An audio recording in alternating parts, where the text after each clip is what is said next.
우리가 지난 시간 주님이 이 계시의 말씀, 요한계시록에 전하고 있는 이 엄청난 메시지를 유일하게 전하실 수 있는 유일한 분이시다라는 사실을 우리가 살펴봤죠. 종말에 대한 말씀을 하실 만한 책임이 있고 능력이 있는 분이 누구냐라고 할 때 그건 주님밖에 없다라고 살폈습니다. 오늘은 그 말씀의 연장으로 주님이 당신을 나타내시고 보여주시는 자기 계시의 말씀을 한번 살펴보고자 합니다. 그래서 오늘 말씀은 계시의 주체 되시는 예수님에 대한 비전과 말씀, 그리고 그것을 받는 요한의 이야기가 어떻게 전개되는지 한번 구절마다 절마다 한번 살펴보도록 하겠습니다. 먼저 계시록의 이 묵직한 계시를 언제 어떻게 받았는지 오늘 본문이 이야기합니다. 9절에 보면 나 요한은 이런 말로 시작하지요. 나 요한은, 이 계시가 직접 목격하고 들은 생생한 주님께로부터 받은, 그것도 내가 받은 말씀이다 라는 사실을 강조하는 말씀입니다. 나 요한은 내가 주님께로부터 받았어요. 다른 사람들이 하는 이야기를 어떻게 주워 들은 게 아니라 주님이 직접 내게 하시는 말씀을 들었기 때문에 이 말씀은 분명한 주님의 말씀이고 100% 믿을 수 있고 장담할 수 있는 말씀이라는 사실을 강조하는 거죠. 그러면서 그는 자신을 소개하되 9절에 세 가지로 소개합니다. 첫 번째는 너희의 형제요, 두 번째는 예수의 환난과 나라와 참음에 동참한 자요, 셋째는 하나님의 말씀과 예수를 증언한 것 때문에 반모섬에 유배간 자다, 이렇게 소개하고 있습니다. 자, 여기 세 가지의 말씀, 자기를 소개하는 세 가지의 말씀을 하나씩 살펴보면 첫 번째, 나 요한은 너희의 형제다, 이렇게 말해요. 보통 요한 1, 2, 3서, 요한이 쓴 요한 1, 2, 3서에도 보면 장로된 나 요한이라는 표현을 쓰거든요. 자기가 장로됨을 나타냅니다. 보통 사도된 나 바울은 그래서 바울이 사도라는 사실을 나타내는 면도 많습니다. 그런데 요한 계시록에서만큼은 사도 요한이 맨 끝에 쓴 책임에도 불구하고 자신을 사도나 장로라는 언급하지 않습니다. 왜냐하면 여기 전하는 이 계시록의 메시지가 주님으로부터 받은 어미한 메시지이기 때문에 자신이 권면하는 정도라면 자기가 사도요 장로다 언급해도 괜찮겠지만, 그러나 지금 이 메시지는 하나님께로부터 받은 온전한 하나님의 말씀 그대로이기 때문에 자신을 드러내는, 사도나 장로로 드러내는 것이 굉장히 불경한 일처럼 스스로 여겼던 것 같습니다. 이때에 요한 계시록을 쓸 때에 사도 요한의 나이가 얼마냐 하면 나이가 한 90세 정도 되는 아주 연로한 상태였습니다.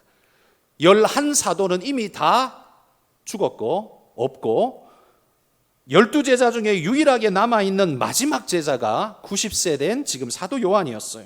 이런 사도 요한이 자신이 이 글을 쓸 때 나 사도 요한은 이렇게 쓴다고 해서 누가 탓하겠습니까? 장로된 나 요한은 이렇게 말한다고 누가 감히 탓을 할 수 있겠습니까? 너무나 정상적으로 여길 겁니다. 그럼에도 불구하고 사도 요한은 자신이 사도이거나 장로라는 걸 아예 언급조차 하지 않습니다. 그건 주님 앞에 지금 자신이 서 있음을 인정하기 때문에 그런 겁니다. 이전에 성도들 앞에 서 있을 때는 그렇게 말해도 상관없었는데 지금 주님의 어미한 계시 앞에서는 감히 자신이 사도, 장로 이런 언급 자체가 불경스럽게 스스로 여겨졌던 것 같습니다. 그래서 그는 자기를 뭐라고 표현합니까? 너희 형제라고 이런 겸손한 표현을 쓰고 있습니다.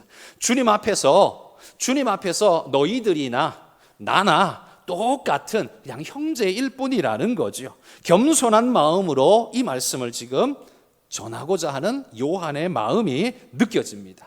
뿐만 아니라 주님이 주시는 이 계시의 말씀은 그 대상자가 7교회 그리고 모든 교회 성도들 너희들만이 대상이 아니라 나도 대상이라는 측면에서 아마 이렇게 너희 형제라는 표현을 쓰지 않았을까 싶습니다. 그러니 겸손과 계시의 대상자에 나도 포함된다. 그래서 나는 겸손히 이 말씀을 받는다. 그런 뉘앙스로 그가 이렇게 자기를 소개하고 있는 것 같습니다. 그리고 두 번째는 자신은 예수의 환난과 나라와 참음에 동참한 자다. 이렇게 말하고 있습니다. 주님 때문에 고난받고 있음을 자랑스럽게 여기며 그분의 나라에 일원된 것을 감사하고 이 때문에 오늘을 참음으로 주님께 나아가고 있고 너희들도 그렇게 함께 가자라고 촉구하는 것이 지금 요한의 말이라는 겁니다. 이제 그들이 황제 숭배 아래에서 큰 고통과 아픔 속에 억눌려 있는 7교회 성도들에게 주님을 봐라, 우리는 주님 나라의 백성이고 예수의 환난에 동참한 자가 되고 그의 참음에 동참한 자가 되었으니 묵묵히 주님만 바라보고 함께 가자. 지금 그 말씀으로 이 일을 하고 있다는 거예요. 고난이, 우리가 당하는 고난이 그냥 고난이 아니라 주님과 함께하는 축복임을 우리가 인식하자는 겁니다.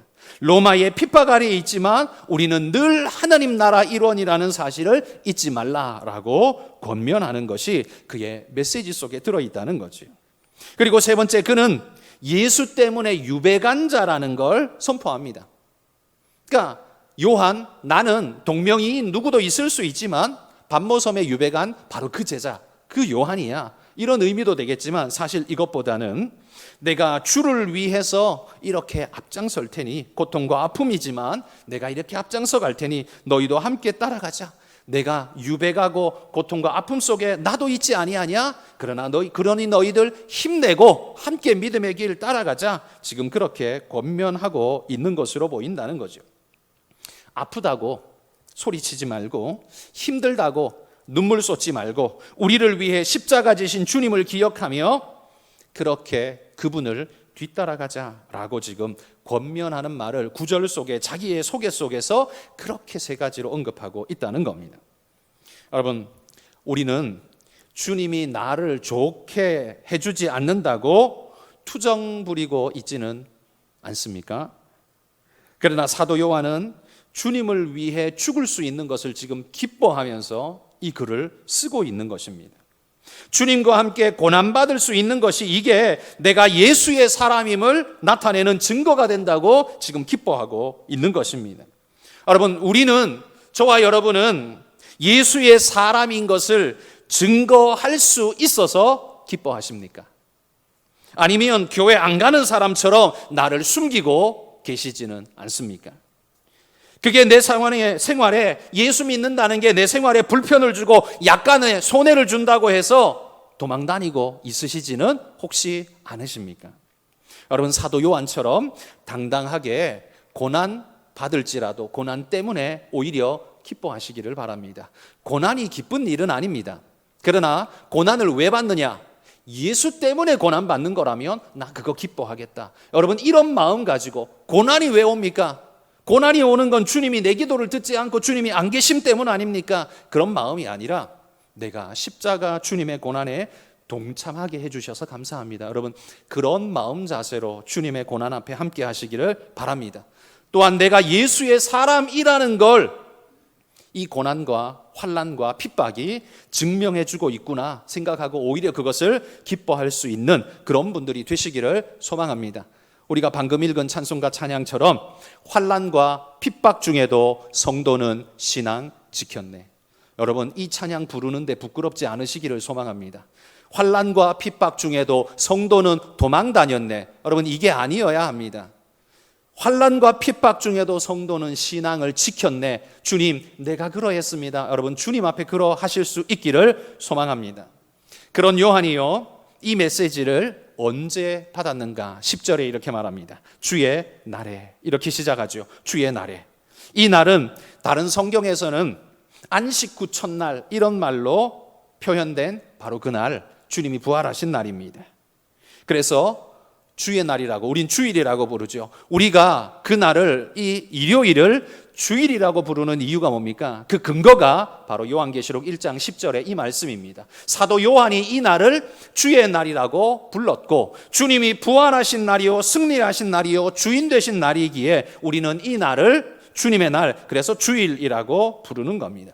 이 날에는 누가 시키지 않아도 1세기에 그 당시 성도들은 이 날을 기념하기 위해 함께 모여서 말씀을 나누고 떡을 떼며 주 앞에 기도하고 찬양하는데 온 마음을 다 쏟았습니다. 왜? 이 날의 주인은 주님이시고 이 날은 주님의 부활과 주님의 영광을 찬양하며 기뻐하는 날이기 때문입니다.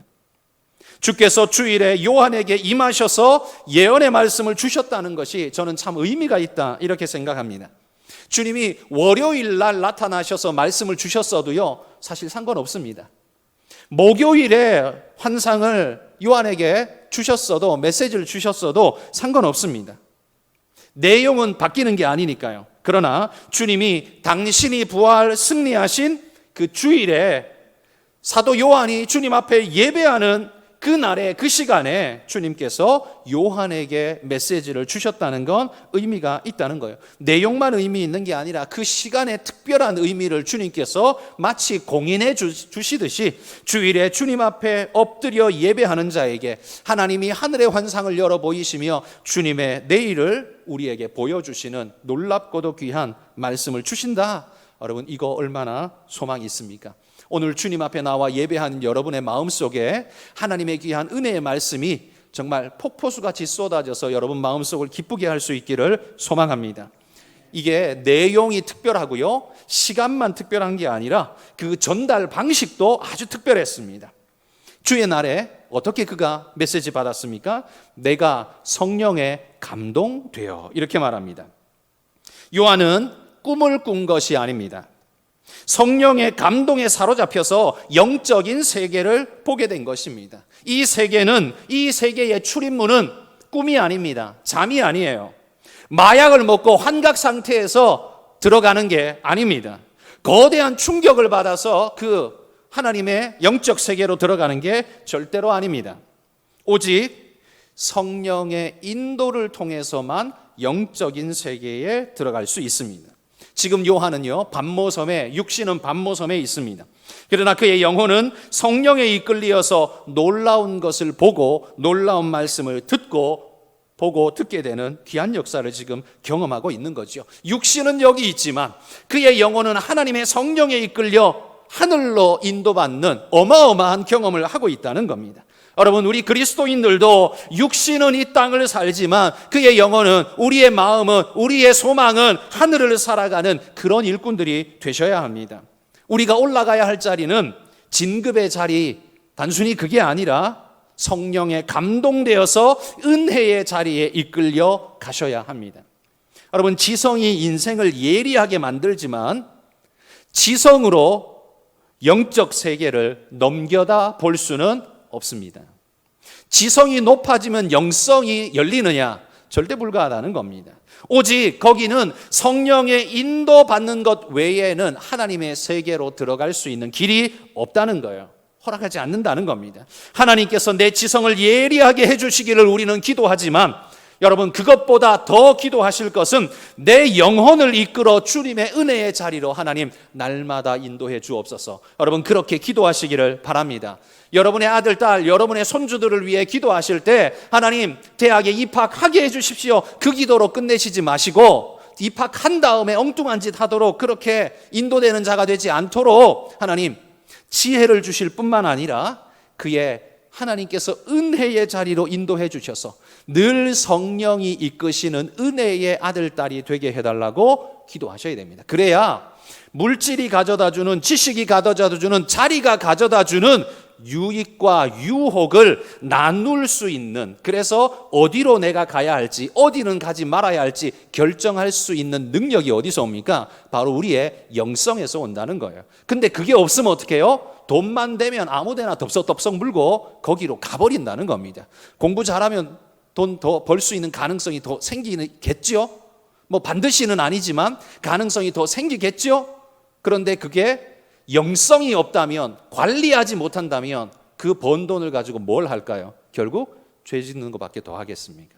자기 욕심 채우는 것밖에 더 하겠습니까? 그 이상 뭘 할 수 있겠습니까? 하나님의 영광을 위해 어떻게 쓰일 수 있겠습니까? 그러니 여러분, 단순히 우리가 잘 사는 정도, 똑똑한 정도가 아니라 은혜의 자리로 인도받을 수 있도록 주님 앞에 그렇게 우리 자녀들, 우리 손주들 위해서 여러분 영성을 위해서 기도 잊지 마시기를 바랍니다. 자, 이렇게 성령의 인도받아 영적 세계로 이끌려 가는데요, 그의 뒤에서 큰 나팔 소리 같은 큰 음성이 요한에게 들려졌다, 이렇게 말합니다. 요한의 뒤에서 큰 나팔 소리 같은 음성이 들렸대요. 이 큰 나팔 소리는 모세와 출애굽 백성들이 시내산에서 하나님과 언약을 맺을 때, 하나님 앞에 설 때에 하나님이 임재하실 때 들렸던 소리였습니다. 출애굽기 19장 16절 말씀 같이 읽어봅시다. 셋째 날 아침에 우레와 번개와 빽빽한 구름이 산 위에 있고 나팔 소리가 매우 크게 들리니 진중에 있는 모든 백성이 다 떨더라. 하나님이 임재하실 때의 특징이 구약 성경에 보면 언제나 빽빽한 구름과 함께 나팔 소리라는 두 가지가 늘 들리고 있는 걸 보게 됩니다. 사도 바울도요, 주님이 다시 재림하실 때 큰 나팔 소리와 함께 오신다 이렇게 말씀하셨거든요. 데살로니가전서 4장 16절 말씀 읽어봅시다. 주께서 호령과 천사장의 소리와 하나님의 나팔 소리로 친히 하늘로부터 강림하시리니 그리스도 안에서 죽은 자들이 먼저 일어나고. 여기 보면 하나님의 나팔 소리로 임한다, 나팔 소리와 함께 임하신다라는 말씀이에요. 여러분, 고대의 나팔은 왕이 행차할 때 나팔을 불어서 준비케 했습니다. 이게 왕의 행차를 알리는 신호였죠. 또 하나는요, 전쟁이 터졌을 때 백성들에게 전쟁을 알리고 군사를 모으는 용도로 나팔을 불었습니다. 구약에 보면 늘 전쟁의 신호는 나팔이었어요. 그래서 왕의 행차와 전쟁이 나팔 부는 시간이었는데, 성경에 보면 일반 백성들, 일반 나라는 그러하지만 성경의 하나님 백성들에게는 또 하나 나팔 부는 게 있는데, 그건 하나님이 임재하실 때 나팔 소리가 울렸다는 말이에요. 여러분, 하나님이 임재하실 때 나팔 소리가 울면 그 나팔은 누가 불까요? 주께서 호령과 천사장의 소리와 하나님의 나팔 소리로 임하실 때 그 나팔은 누가 불까요? 아마 천군 천사들이 불지 않을까요? 전능하신 왕의 행차를 알리면서 주님을 맞으라는 신호를 그 나팔 소리와 함께 아마 알려주고 있는 것 같습니다. 자, 그런데 그 가운데서 주님이 말씀하십니다. 나팔 소리 같은 음성으로 11절에 보면 이렇게 말해요. 네가 보는 것을 두루마리에 써서 이러이러한 7교회에 보내라, 이렇게 말합니다. 여러분, 이 계시록의 말씀은 신비로운 하나님의 영적 성령에 이끌려 환상 가운데 하나님이 주신 천상의 메시지이지만, 이 메시지는 지상의 교회를 깨우는 하나님 말씀입니다. 그러니까 출처는 하늘이지만 목적지는 하늘이 아니라 땅이라는 말이에요. 천국에 가서 필요한 말씀을 하는 게 아니라 교회들이 이 땅에서 어떻게 해야 하며 어떻게 주님을 맞을 준비를 해야 하는가를 알려주는 말씀이, 그게 요한계시록의 말씀이라는 겁니다. 자, 그리고 12절부터 예수님의 모습과 예수님의 말씀이 나옵니다. 뒤에서 들려오는 엄청난 소리에 놀라서 사도 요한이 고개를 돌려 뒤를 돌아봤습니다. 돌아보니 그가 있는 곳은 반모섬인데요, 돌아봐도 반모섬이어야 되잖아요. 근데 돌아보니 뭐가 보입니까? 7 금촛대가 눈앞에 딱 드러납니다. 7 금촛대. 7 금촛대는 성소 안에 7 가지가 뻗어 있는 촛대가 있었습니다. 메노라라고 부르는 이 촛대가 성소 안에 늘 성소를 밝혀주는 촛대였습니다. 이게 7 가지로 뻗어 있어요. 그러니까 7 금촛대는 바로 그러한 성전의 이미지를 사용하는데, 이 7 금촛대가 보이고 거기에 인자 같은 이가 서 계신 것을 보게 됩니다. 여기 인자 같은 이, 인자라는 표현이 누구를 가리키는가? 주님을 가리키죠. 주님이 늘 사역하실 때요, 주님은 당신을 표현하실 때 나는 이렇게 표현도 쓰시지만 인자라는 표현을 많이 쓰셨습니다. 인자가 온 것은 잃어버린 자를 찾아 구원하려 함이라. 이때 인자가 누굽니까? 예수님을 가리키죠. 인자는 말 그대로 사람 인자의 아들 자자인데, 사람의 아들, 그러니까 사람을 말하는 거 아니냐? 아닙니다. 그건 사람의 모습으로 나셨지만 하나님이신 그분을 가리키는 독특한 용어가 바로 인자입니다. 그래서 예수님이 자신을 인자가 온 것은 잃어버린 자를 찾아 구원하려 함이라, 당신을 가리키는 말로 썼습니다. 인자는 자기에 대하여 기록된 대로 가거니와, 당신을 가리키는 거예요. 다른 사람이 아닙니다. 인자가 자기 영광으로 모든 천사와 함께 올 때에 자기 영광의 보좌에 앉으리니, 그 인자 딴 사람 아닙니다. 유일하신 분 주님을 가리키는 겁니다. 이 모든 말씀들은 주님께서 당신을 표현하는 표현법으로 사용하신 거죠. 그래서 인자 같은 이라고 표현된 이건 늘 예수님을 가르치는 겁니다.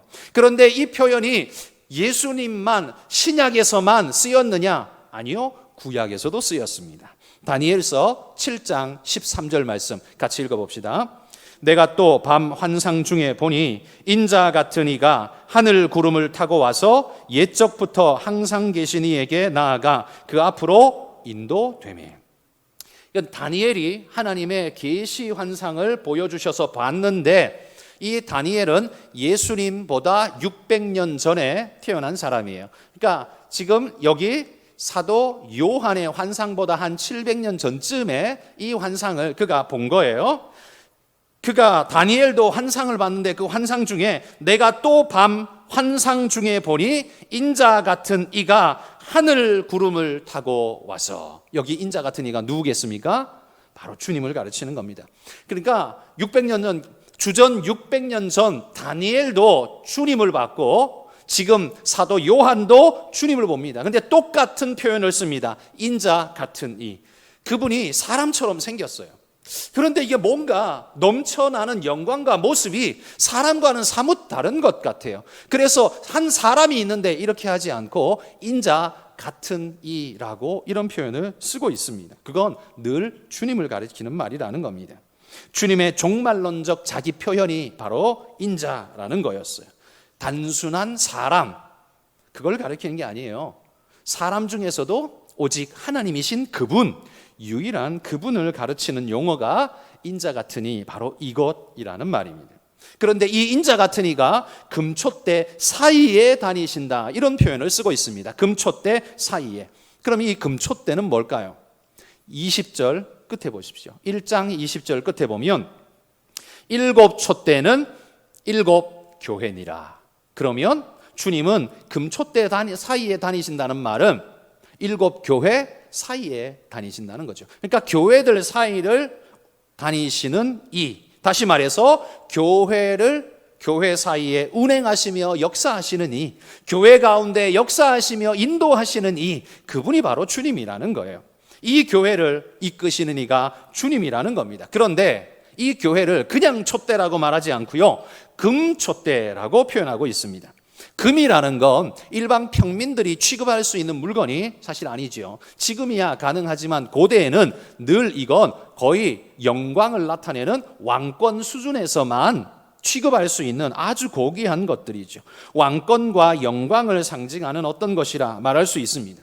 그러니까 여기서 주님이 당신의 교회를, 그 촛대가 교회라고 했으니까요, 당신의 교회를 얼마나 영광스러운 것으로 보고 계신가, 주님의 시선을 우리에게 보여주는 것이라는 말입니다.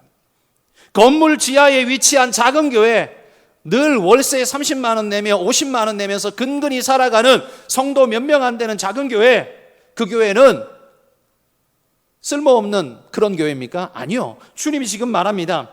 금촛대라고 말합니다. 금 같은 교회, 영광스러운 교회, 하나님이 그렇게 귀하게 보신다고 말하는 거예요. 그러므로 여러분, 성도들께서 사회의 지탄을 교회가 받다 보니까 이제는 성도들이 스스로를 자해하는 일들을 서슴없이 하는 걸 자주 봅니다. 저는 그런 걸 볼 때마다 굉장히 마음이 아픕니다. 물론 우리가 우리 스스로를 바로 잡자라는 측면에서 건강한 말을 하는 건 좋습니다. 그런데 성도들 보면 마치 누가 더러운 걸 더 많이 꺼내나 하는 것처럼, 자기는 깨끗한 사람인 것처럼 손가락질하고 조롱하는 편에 막 그렇게 이야기하는 느낌을 받아요. 그럴 때마다 얼마나 마음이 불편하고 힘든지 모릅니다. 그렇게 말씀하시는 그분은 캐내면 더러운 게 하나도 없고 깨끗하고 순결한 그런 분일까요? 아니죠. 여러분, 왜 그렇게 비난합니까? 교회가 잘 되기 위해서? 예, 그런 마음 분명히 있으시리라고 저는 믿습니다. 그런데 또 한편엔 뭐예요? 자기와 교회를 구분시키는 혹시 유체이탈 화법을 쓰시는 건 아닙니까? 어떻게 해도 교회와 여러분은 분리되지 않습니다. 그러니 뭐라고 말해도 유체이탈은 불가능합니다. 그런데 그런 화법을 쓰고 싶고 자신은 깨끗하고 교회는 이상하다라고 말하고 싶으신 겁니까? 아니요. 그 굉장히 이상한 거예요. 어색한 겁니다.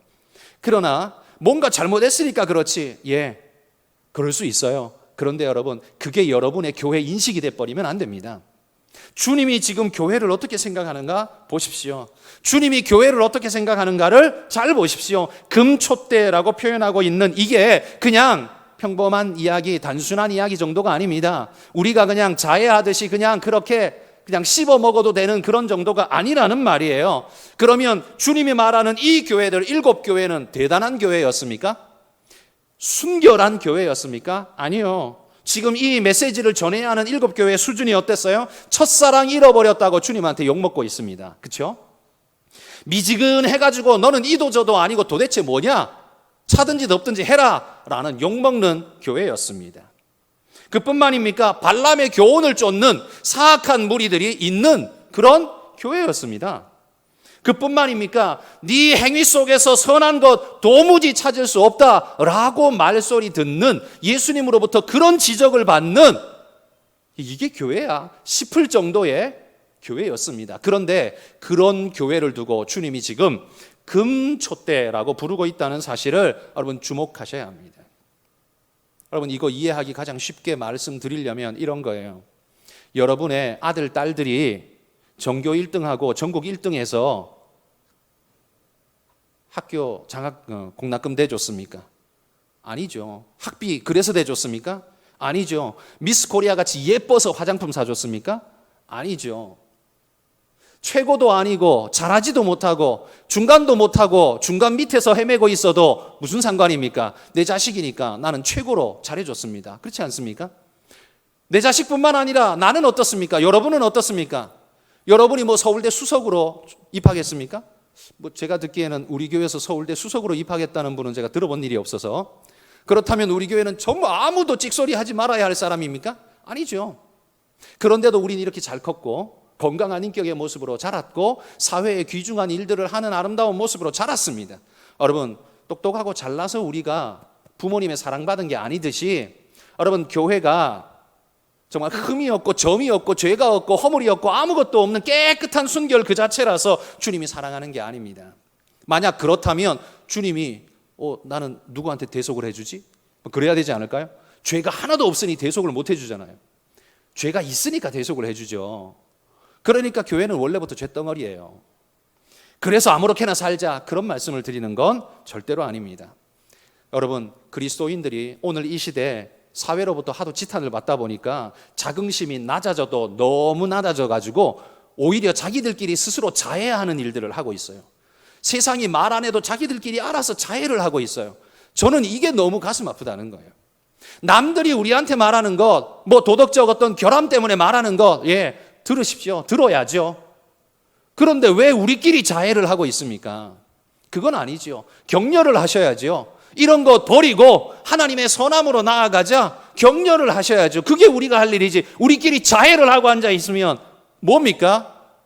엉청한 일이죠. 어리석은 일이죠. 주님은 지금 교회를 금촛대라고 부르고 있는데 우리는 발밑에 깔아뭉개고 있는 그런 정도라면 인식이 잘못된 거 아닐까요? 주님과 다른 교회 인식을 가지고 있다면 주님이 여러분의 그 인식을 칭찬하실까요? 그 인식에서 나오는 그 말들 하나하나를 주님이 옳다 말씀하실까요? 인정받으실 수 있겠습니까? 주님이 공인해 주시겠습니까? 여러분 우리의 질문은 늘 그거여야 합니다.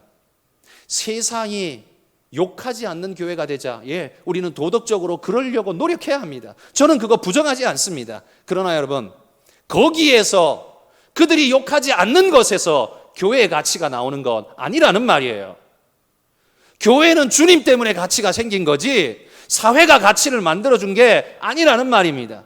만약에 그렇다면 사회가 교회 문 닫으라 라고 말하면 닫아야죠. 왜? 가치가 사회에서 나왔으니까. 그건 아니라는 말이에요. 교회는 사회에서 나온 게 아니라 주님에게서부터 나온 거예요. 그래서 우리는 그 가치를 지키고 그 믿음을 지키면서 오늘도 가고 있는 거예요. 주님이 교회를 어떻게 생각하시는지를 보십시오. 금촛대라고 말하고 있습니다. 돌촛대가 아니에요.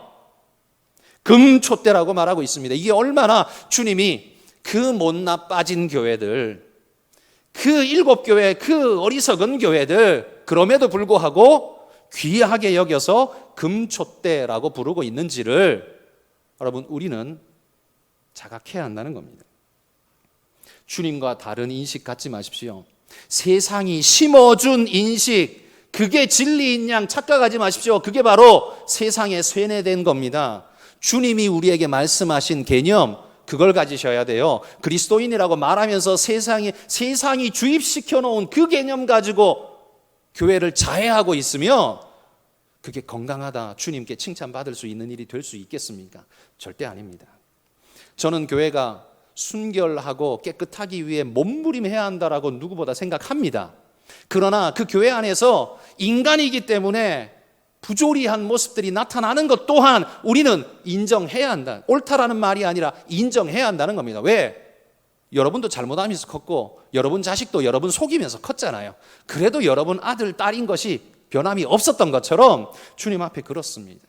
주님이 우리를 바꾸실 겁니다. 우리는 그 소망 가지고 오늘을 사는 거지, 순결 100%인 교회, 세상이 우리를 정의하는 교회, 그런 교회는 교회 아닙니다. 세상이 만들고 정의하는 교회, 그건 교회 아니란 말이에요. 여러분, 주님이 교회를 금촛대로 여기신다는 이 귀중한 사실을 잃어버리지 마십시오. 13절에 보시면 이분이 발에 끌리는 옷을 입고 가슴에 금띠를 띠고 있습니다. 여러분, 발에 끌리는 옷 주고는 누가 입습니까? 왕이나 왕후 같은 아주 영광이 높은 자리에 있는 이들이 이런 옷을 입습니다. 이건 영광을 나타내죠. 길게 늘어진 옷은 언제나 영광을 나타냅니다. 뿐만 아니라 가슴에 금띠를 띠고 있는 건 이건 절대로 아무나 할 수 없죠. 이건 거의 왕족 정도 되어야 가능한 그런 일입니다. 근데 이게 대제사장도요, 백성들 앞에 설 때에 굉장히 영광스럽고 화려한 옷을 입었습니다. 가슴에는 판결 흉패가 있는데 거기에는 12보석이 박혀 있습니다. 그것도요, 보석도 작지도 않고 큼직한 게 12개나 박혀 있어요. 어깨에는 보석이, 이따만한 보석이 2개가 떡하니 달려서 그 각 보석은 각 지파를 상징했습니다. 그래서 제사장의 어깨에 12지파가 있고 가슴에 12지파가 있어서 그가 성전에 들어가면 그는 늘 12지파와 함께 성전에 들어가는 걸로 하나님이 그렇게 인정을 했습니다. 그래서 그거 하나님의 의미인데요, 인간적으로 보기에는 굉장히 화려하고 영광스러워 보이죠. 머리에도 금관을 쓰고 금띠를 띠고 길게 옷을 늘어뜨려서 그렇게 입었습니다. 그러니까 여기 발에 끌리는 옷을 입고 가슴에 금띠를 띠고라는 이게 어떻게 보면 구약의 대제사장의 모습을 연상시키게 하는 그런 영광을 보여주고 있다는 거죠. 진정한 대제사장이 누구냐? 그건 우리 주님이시라는 사실을 보여주고 있는 말씀이라는 거예요. 주님의 영광을 우리에게 나타내고 있다는 거예요. 뿐만 아니라 14절 보십시오. 14절에 그의 머리와 털의 희기는 흰 양털 같다, 이렇게 표현합니다. 여러분, 흰 털은 고대로부터 경륜과 영광과 존경을 나타내는 것으로 늘 인정했습니다. 그래서 고대나 지금이나 지금은 좀 그게 많이 거의 다 사라져 버렸지만 동양이나 서양이나요, 이 샌머리는 늘 존경의 대상으로 늘 인정받았습니다. 레위기 19장 32절에 이렇게 말합니다. 읽어봅시다. 너는 샌머리 앞에서 일어서고 노인의 얼굴을 공경하며 내 하나님을 경외하라. 나는 너희 하나님 여호와니라. 여기 보면 경외하고 존경해야 할 일을 부류를 이야기하는데 당연히 하나님이고요, 그 앞에 누가 나와요? 노인이 나오고요, 제일 앞에 누가 나와요? 샌머리, 사실 노인과 같은 의미인데 샌머리가 나옵니다. 노인이 나오죠. 그러니까 지금 하나님과 노인을 동급은 아니지만 존경해야 할 이로 같은 그룹으로 놓고 너희는 존경하라, 이렇게 말하는 거예요. 그러니까 샌머리는 늘, 흰머리는 늘 경륜, 영광, 존경, 이런 의미를 가지고 있다는 거죠. 뿐만 아니라 그게 희다는 건 순결과 깨끗함, 거룩을 나타내죠. 그래서 이게 주님의 특징이었습니다. 다니엘서 7장 9절에도 다니엘이 주님의 모습을 환상 중에 보는데 이렇게 표현합니다. 읽어봅시다. 내가 보니 왕좌가 놓이고 옛적부터 항상 계시니 그의 옷은 희기가 눈 같고 그의 머리털은 깨끗한 양털 같고 그의 보좌는 불꽃이요 그의 바퀴는 타오르는 불이며.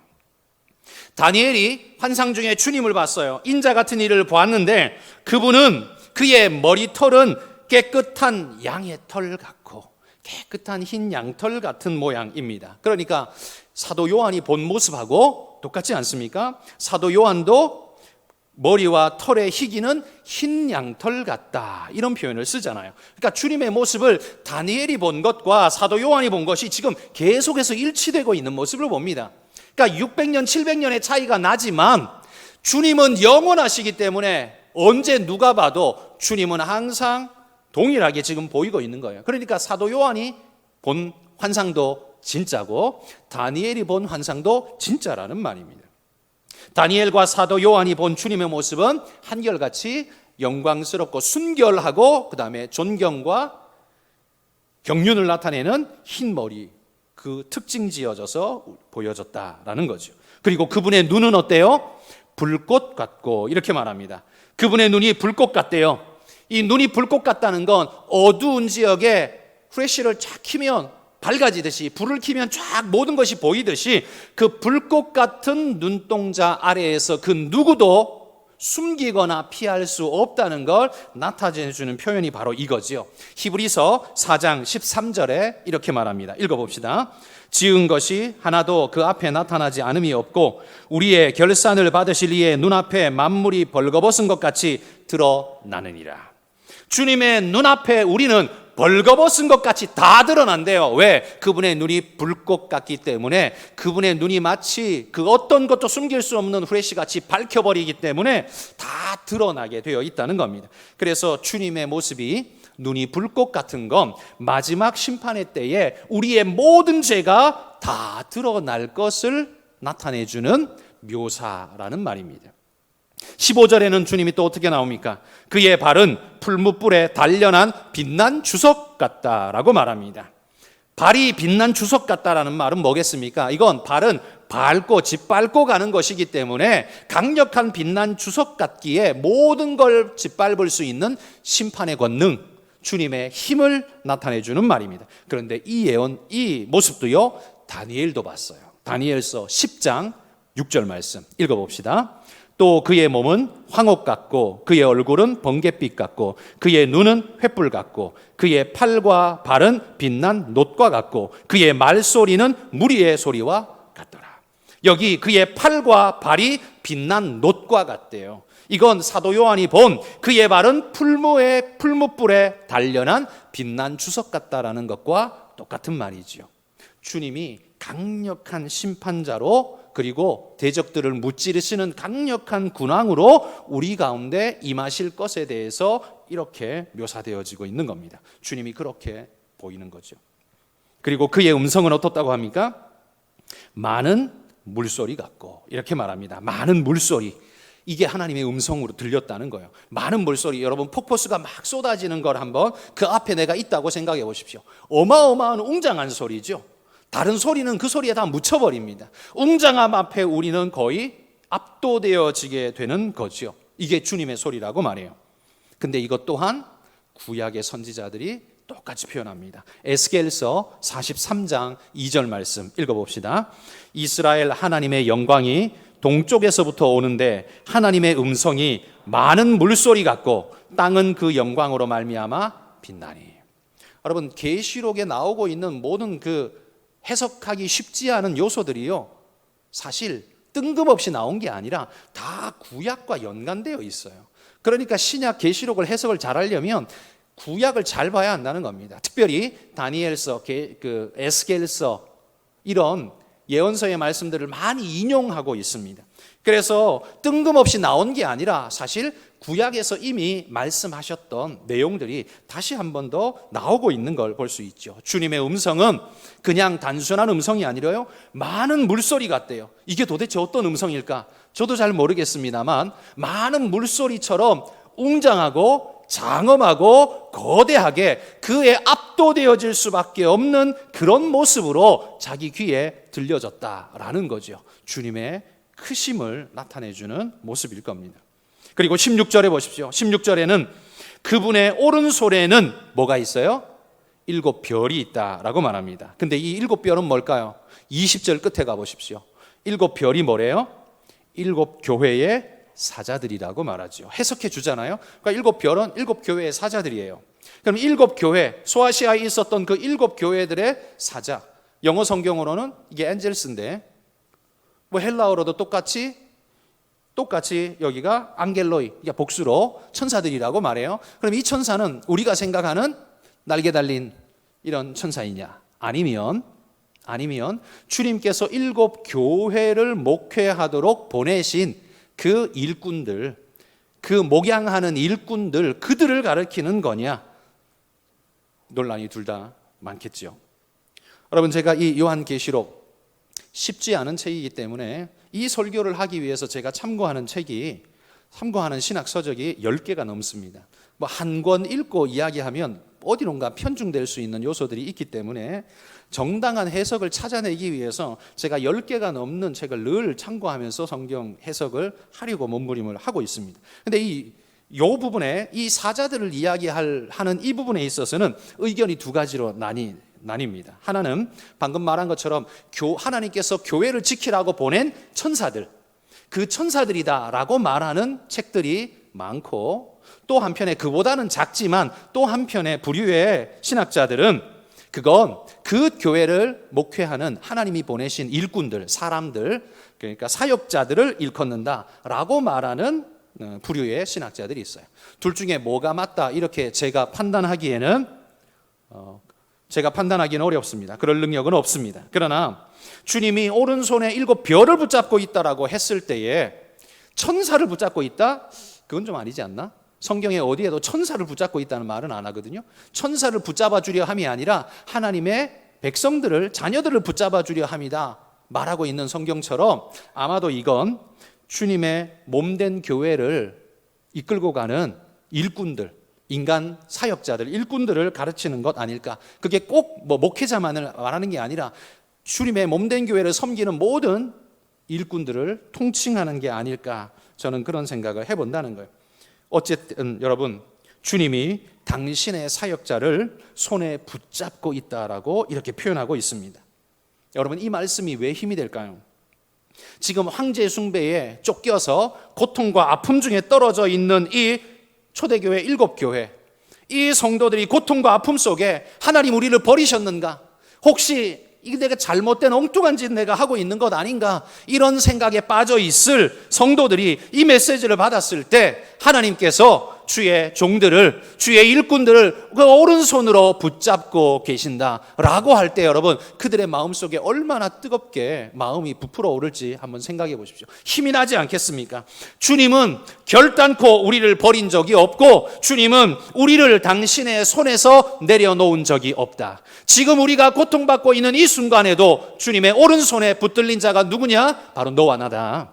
우리다. 그러니 이겨내자, 힘을 내라. 주님이 이끌어 오늘을 이겨내게 하실 것이다. 여러분, 이 소망이 그들 마음속에 부풀어 오르지 않겠습니까? 여러분, 오늘도 여러분의 삶 속에 어려움이 있다면 이 말씀으로 위로되시기를 받으시기를 소망합니다. 주님의 오른손에서 우리는 떨어진 적이 없어요. 주님이 우리를 그 손에서 놓은 적이 없어요. 로마서 8장에 보면 주님의 사랑에서부터 우리를 끌어낼 수 있는 것 아무것도 없다라고 말하지 않습니까? 그렇죠? 하나님의 손에 붙들린 우리 누구도 끊어낼 수 없습니다. 그러므로 여러분, 주님 손에 붙들린 우리 되었다는 사실을 기억하고 이 어려움을 잘 이겨내시기 바랍니다. 또한 주님의 표현이요, 그의 입에는 좌우에 날선 검이 나온대요. 이 검은 진짜 칼이 아니라 주의 말씀을 상징하는 말씀이죠. 주님의 말씀이 참과 거짓을 나누는 칼과 같고 악한 자들을 심판하는 검과 같기 때문에 주님의 입에서는 날선 검이 나온다 표현합니다. 그리고 그의 얼굴은 해가 힘있게 비치는 것 같다. 정오에 뜨겁게 찬란하게 빛나는 태양빛처럼 주님의 얼굴이 빛이 난다. 이건 영광을 나타내주는 말씀이죠. 여러분, 요한이 나팔 소리 같은 큰 음성을 듣고 놀라서 고개를 돌려서 보니 거기에 주님이 계셨는데 영광과 존귀가 충만하신 모습으로 계셨습니다. 그런데 그 영광스러운 모습을 보면 너무 기쁘고 좋을 것 같지 않습니까? 막 흥분되고 아멘 주님 막 그럴 것 같잖아요. 그런데 17절에 보시면 사도 요한이 그런 주님을 보고 어떻게 반응했는지를 나옵니다. 17절에 보십시오. 내가 볼 때에 그의 발 앞에 엎드러져 죽은 자 같이 되매. 주님의 영광을 봤는데요, 좋은 게 아니라 엎드러져서 죽은 자 같이 되었대요. 이건 또 뭡니까? 구약에 인간이 죄된 인생이 하나님을 보면 죽는다 그랬습니다. 뭐 그럴 수밖에 없죠. 그 엄위하신 주님 앞에 죄인은 죄를 가지고 설 수 없습니다. 마치 그림자가 태양빛 앞에 설 수 없는 것과 마찬가지입니다. 어두움이 태양빛 앞에는 존재 불가능하죠. 태양빛에 사라질 수밖에 없는 겁니다. 그것처럼 죄를 가진 자는 주님 앞에 서 있을 수조차 없어요. 그런데 사도 요한은 주님의 구속을 입고 하나님의 특별한 보호를 받아서 주님 앞에 지금 서 있습니다. 그런데 인간적으로요, 구속함을 더 입기는 했지만 하나님의 그 엄위하심과 영광 앞에 눌려서요, 지금 사도 요한은 서 있을 수조차 없고 그냥 무너져 버렸다, 죽은 자 같이 되었다, 이렇게 표현합니다. 저는 이 말씀이 정말 옳을 거라고 생각합니다. 우리가 구속함을 받고 하나님의 자녀다 이름을 받고 하지만 그 영광스러운 거대한 하나님 앞에 서게 되면 완전히 그냥 무너지는 쪼그라진 존재 될 수밖에 없을 거라고 생각해요. 그건 하나님이 우리를 눌러서가 아니라 워낙 거대한, 크신, 어미한, 영광스러운 분이시기 때문에 그렇죠. 여러분, 인생이 하나님을 향해 큰 소리 칩니다. 삿대질하면서 하나님 어딨어? 있으면 나와보라 그래. 예, 지금은 그렇게 손가락질 하겠죠. 마지막 심판의 날 주님 앞에 손가락 들 힘이나 있을지 한번 지켜봅시다. 주님 앞에 그런 독한 독설을 쏟아내는 그 사람들, 마지막 심판 때에 하나님 앞에서 입술이나 들 힘이 있을지 여러분 한번 지켜봅시다. 그때 가서 그들이 어떤 모습을 하고 있을지 궁금하지 않으십니까? 참 보기가 좋을 것 같아요. 어떤 모습일지 완전 무너져서 벌벌 떨고 있지 않겠습니까? 머리도 들 수 없는 완전히 땅바닥에 젖은 낙엽처럼 쩍 들러붙어 있지 않겠습니까? 그러면 30년 전쯤에 제가 다녔던 교회 목사님이 굉장히 순수하신 분이신데, 이 목사님이 기도도 참 많이 하시고요, 지금도 여전히 사역하면서 열심히 주를 위해 목숨을 바친 사역을 하고 계신 분인데, 이분이 기도 중에 하나님의 영광의 은혜 앞에 이끌려 하나님의 영광 앞에 이렇게 탁 서는 그런 영적인 은혜를 입은 거죠. 하나님이 보였다 이게 아니라 하나님의 영광 앞에 자기가 섰다는 걸 인식하고 자각한 거예요. 하나님의 영광 앞에 내가 인도됐다. 그런데 그분의 표현이 그래요. 내가 그 앞에 인도되어 주님 앞에 서는데 자신이 온몸에 힘이 쫙 빠져서 그냥 손을 들 수도 서 있을 수도 없어서 그냥 물처럼 허물어져서 땅바닥에 쫙 들러붙는 그런 상태가 돼버렸다고 합니다. 도무지 자기 몸에 힘이 나지 않더래요. 하나님이 그를 이끌어 인도해 일으키실 때까지 그냥 떡쩍 들러붙어 있는 그런 상태가 됐다는 거예요. 근데 저는 이 말이 사실일 거라고 생각해요. 왜냐하면 사도 요한의 모습이 지금 그렇잖아요. 그죠? 그리고 다니엘서에도 보면 다니엘이 하나님의 계시 앞에 하나님 앞에 섰을 때 자기가 자기 얼굴빛이 썩은 듯 했다라고 표현했거든요. 그게 바로 그 표현이라고 생각됩니다. 하나님의 영광 앞에 서면요, 그 아무리 대단한 존재, 영적인 존재, 괜찮은 존재라고 할지라도 하나님 앞에 서 있을 수조차 없는 존재가 될 수밖에 없다는 거예요. 왜? 그만큼 하나님은 영화롭고 어미하신 분이라는 거예요. 감히 손가락질하면서 큰 소리 쳐요? 예, 마지막 날 손가락이 뭡니까? 몸도 가누지 못하게 될 겁니다. 하나님의 심판 앞에 떨어지게 될 겁니다. 여러분, 주님이 이런 영광의 주님이라고 우리에게 소개하고 있습니다. 이런 영광의 하나님이 누구시라고요? 18절에 보십시오. 지금까지 살펴본 그 모든 것이 누구를 말하느냐? 18절에 보면 내가 죽었었는데 지금 살아있고 사망과 음부의 열쇠를 가진 게 나다. 그게 누굽니까? 예수님이시죠. 예수님이십니다. 여러분, 세상은 우리 주님을 4대 성인이라고 높여줍니다. 되게 높여준 것 같아요. 예, 그들의 입장에서는 제일 높인 거예요. 그런데 우리 입장에서 볼 땐 뭐예요? 신성모독한 거예요. 왜요? 감히 그 표현이 죄송합니다. 우리끼리니까. 감히 그 인간 어깨를 주님과 같이 하여 말이 됩니까? 주님은 하나님이시고요, 나머지 인간에게 주님과 같은 서열을 매겨요? 말이 되는 겁니까? 이건 신성모독이라고 말할 수 있죠. 그러나 우리가 그들에게 그렇게 말하지 않는 건 그들의 입장에서는 그렇게 볼 수밖에 없고 그게 최고의 존중의 표현이기 때문에 그 의미를 우리가 받아서 그냥 받아줄 뿐이에요. 그렇지만 저는 그리스도인들이 4대 성인이라고 주님을 그렇게 딱 규정하는 것 잘못됐다고 생각합니다. 주님이 어떻게 4대 성인에 머뭅니까? 아니, 인성은 그렇다 쳐도 신성은 어디 간 겁니까? 그럼 주님을 반쪽만 지금 이야기하는 거예요? 그건 틀린 거예요. 그렇기 때문에 주님을 4대 성인이라고 말하는 건, 일반인들이 말하는 건 우리가 충분히 받아주고 감안할 수 있는 일이지만, 그리스도인들이 주님을 4대 성인이라고 단정지어 말하고 그걸로 끝나는 건 하나님 주님을 잘못 봐도 한참 잘못 본 거예요. 반쪽 본 거예요. 나머지 진짜를 봐야 돼요. 여러분, 주님이 인간의 몸을, 하나님이 인간의 몸을 입고 잠시 왔다고 해서 하나님이 하나님 아닙니까? 아니에요. 대통령이 마티즈 타고 흑석동에 잠시 방문하면 마티즈 탔기 때문에 대통령이 아닙니까? 제일 조그만 차 탔다고 대통령이 안 되나요? 아니죠. 1톤 트럭을 타고 와도요, 트럭 짐짝에 타고 와도 대통령은 대통령인 거예요. 그렇지 않습니까? 그 권위가 없어지지 않고 그는 역시 대통령이에요. 마찬가지로 주님이 인간의 몸을 입고 왔다고 해서 하나님이 하나님 아닙니까? 하나님이에요. 바꿀 수 없는 거예요. 여러분, 우리 주님의 영광이, 주님이 이렇게 영광의 하나님이라는 사실을 여러분 잊지 마십시오. 우리 주님이 누구인가를 명확히 알아야 우리의 신앙이 거기서부터 제대로 출발할 수 있는 것입니다. 여러분, 교회 안에는요, 교양으로 교회 다니는 사람도 있고요, 신앙으로 교회 다니는 사람도 있고요, 또 한 부류는 엄마 때부터, 그 조상 때부터 그냥 다녔으니까 다니는 부류의 사람들이 있습니다. 그러나 신앙으로 교회 다니셔야 합니다. 엄마 아빠 때문에 다니기 시작했어도, 시작은 그랬어도 나중은 신앙으로 다니셔야 돼요. 교양으로 교회 처음 왔을지 몰라도 결국은 신앙으로 교회 다니셔야 돼요. 여러분, 그래야 구원 얻습니다. 그래야 하나님의 백성답게 살 수 있습니다. 여러분, 우리 모두가 그러하시기를 주의 이름으로 축복합니다.